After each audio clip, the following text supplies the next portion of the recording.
Psychology বলে মানুষ প্রিয় মানুষের কাছে কষ্ট পাওয়ার পরে মানুষের যে প্রতিক্রিয়াটা হয় সেটা মানবদেহে 10টা হাড় ভাঙার সমান।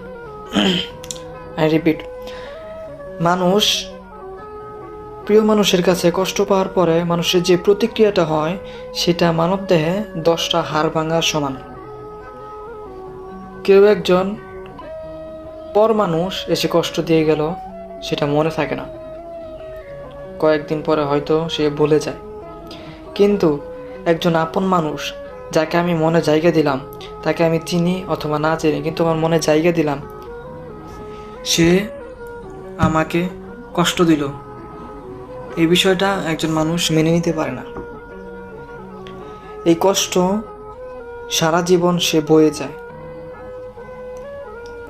তার ভিতরে এই কষ্টটা থেকে যায়, তার ভিতরে যে বিশ্বাসটা ছিল সে অপর মানুষের প্রতি বিশ্বাসটা করতে পারে না, আর এই কষ্ট সারা জীবন তাকে তাড়া করে বেড়ায়।